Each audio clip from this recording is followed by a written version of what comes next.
Working with miters in the shop can be tricky, but in this video we're going to show you a couple of different techniques for working with both square boxes and 45-degree miters and something a little bit trickier. We're going to make this 6-sided hexagon with 30-degree miters.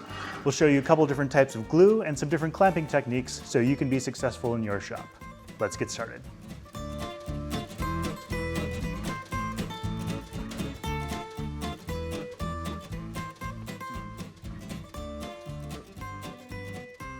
So to make our 4-sided box, we need to cut our 45-degree miter joints because 45 plus 45 equals 90, and that's a nice square joint. But before we cut our actual box pieces, I've got some scrap here, and I'm just going to do a couple of tests to make sure that our 45-degree angle labeled on the saw is actually a good one.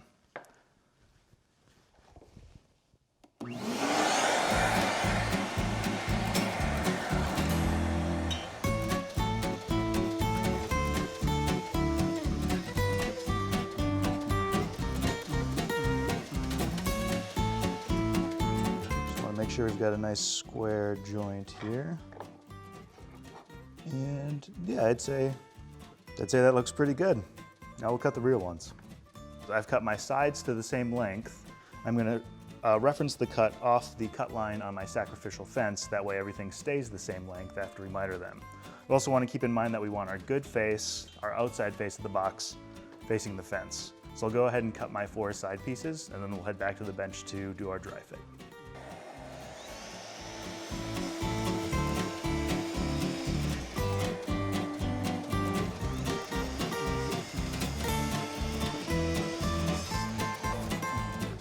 Oh, hey, Carl. Hey, good morning, Andrew. How you doing, buddy? Good, how are you doing? I'm doing all right, thanks. So I'm working on a 4-sided box with 45-degree miters, Right. and it looks like you brought me a couple of clamping options here. Yeah, we've got quite a few options at Bessey. One is this WS1 clamp.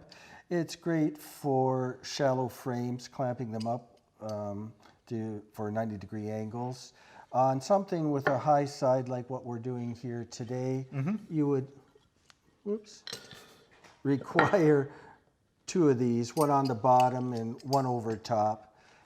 They do have a generous capacity up to 3 inches of width, so they're quite nice for those frames. Another option is the WS3 clamp here.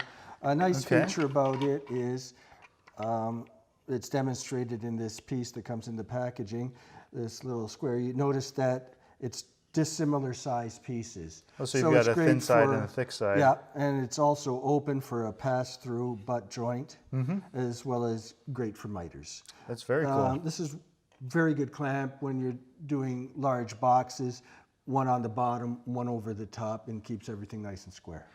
And then we also have some of these blocks here. What are these? Yeah, this is a system made specifically for the Bessey K-body clamps. They're called the KP blocks. And they have 2 sets of grooves sized to match the steel rails. And so you can they stack give your you clamps. a nice, perfect square every time. And it also comes with a hole through the bottom for fastening if you want to make up jigs, if you're doing a lot of repeat sizes. Sure, so I could attach it to a bench top or that kind of thing.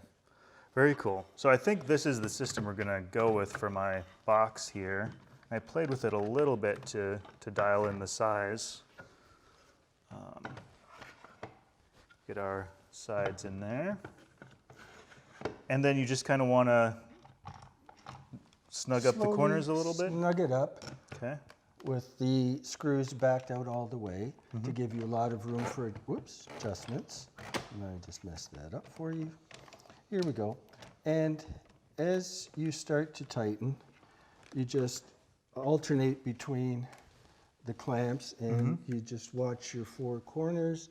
And as you push in, they will self-adjust, of course, because of the angled fit. And I think now we have a very nice joint for you. That's way better than my old system of using, half a dozen clamps and a little bit of luck. But thanks, Carl. I'm going to get going on the glue up here. All right.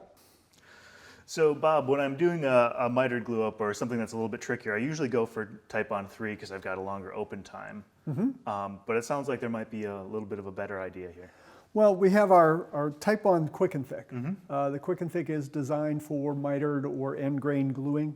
Okay. It actually creates a bit of a stronger joint than Titebond 3 in these cases. However, it is very quick setting, so you're going to have to work a little bit faster. Maybe work with a buddy.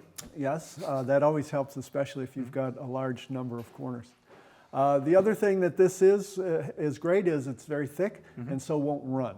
Okay. So when you got your clamp set up there and you're worried about glue getting into all the corners of those, this glue won't do that. So it's a much better glue in those cases to protect your clamp setup. So. And this box is just going inside, so that is Yeah, fine? so this Okay. this would work great for that. Okay. No, absolutely.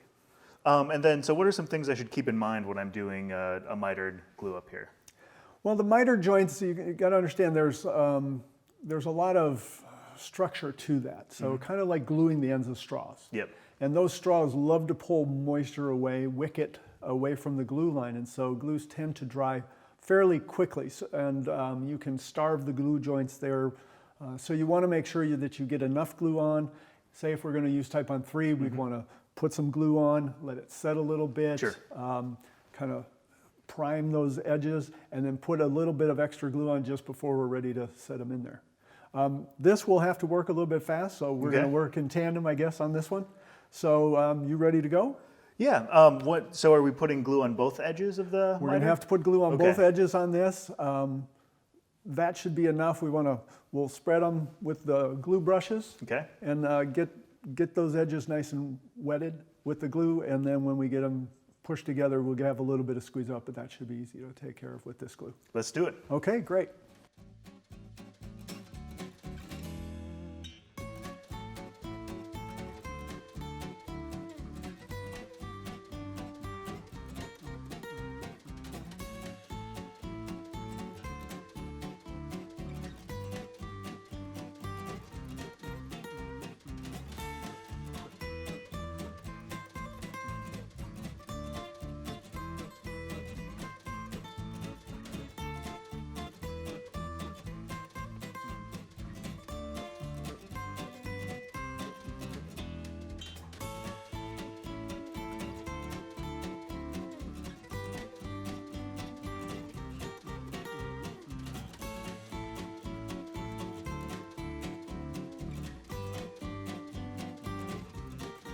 Like that. And again, this glue does help a little bit. It is a little bit thicker. It does fill gaps a little bit better. It is a clear glue, so it's not going to add any color to those joints. So Great. We'll let this cure up.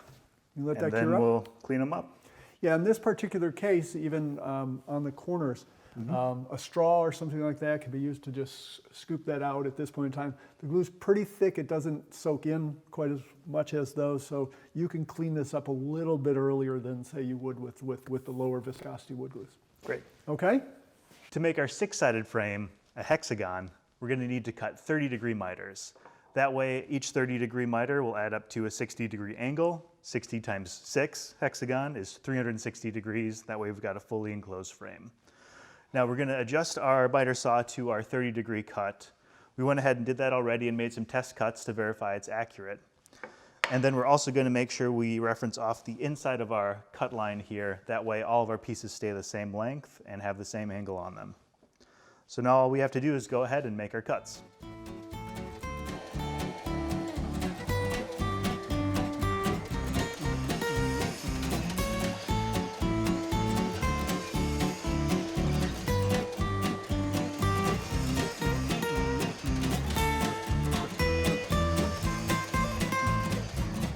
Now we'll head back to the bench to get this fitted up. So Carl, I'm working on my six-sided frame, a hexagon. And you know, I'm a little concerned about the glue up. I'm pretty sure I could maybe use, 3 or 6 or 12 of these bar clamps, but it looks like you've got a little something better there. Yes, we can make this glue up much more easier than trying to fiddle with all those bar clamps, and that's by using a strap clamp.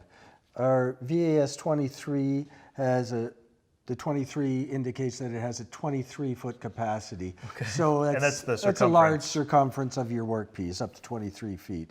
So the strap pulls out easily to set up around your workpiece. We've got one already set up with our corners. And the corners, how many come with one? Each clamp comes with 4 in the package. Okay, so we've got sort of 2 clamps here. We're using the corner bits from 2 clamps. However, for people planning to do a lot of multi-sided projects that go beyond your basic 4 bits, we do offer these in packages of 6 as an accessory. All right, and then to tighten it up, we're just turning the handle here, right? That's right. So I really like the corner clips, and you've got an open space here, so you can see just how good your miters are looking as you're gluing them up. And you've got a little bit of adjustability as things get going here. Now I've used like a ratchet clamp before, Yes. For really big stuff, but I don't know, it just doesn't always seem to work very well. Yeah, and I'm not surprised at that, Andrew, because the basic ratcheting strap clamp, what happens there is it's pulling only in one direction.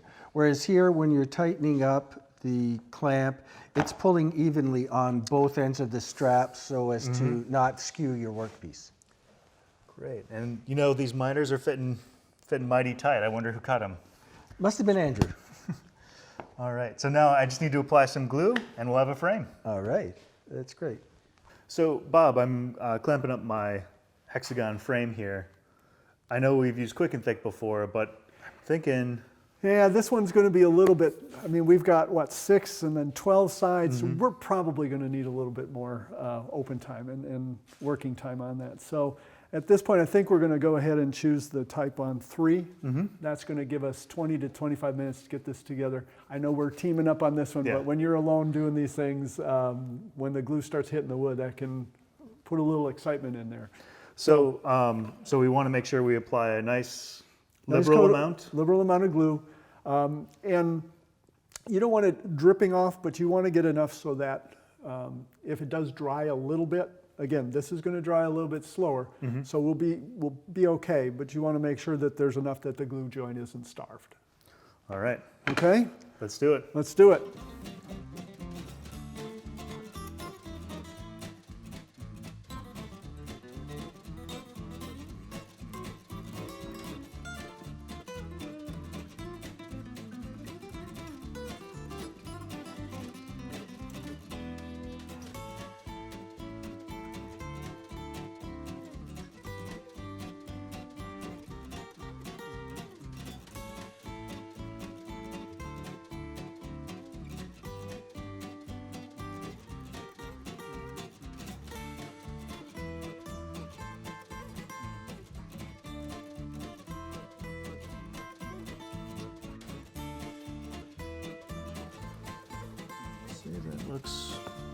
That looks good. pretty good. So then how long do I let this set up? So with Titebond 3, you want to leave it in the clamps a minimum of 30 minutes. Okay. Normally what we'll tell people is, 30 to an hour. You can usually take it out of the clamps at that point in time. But if you've got the time, you don't need the clamps again. 24 hours is always best. Again, some advantages to using which one, and it's going to depend upon the job and the project that you're working on. Great, we'll let this set up and then we'll show you the finished product. That looks pretty good cleaned up. With the right clamps and glue, you can make boxes and frames of any size and shape.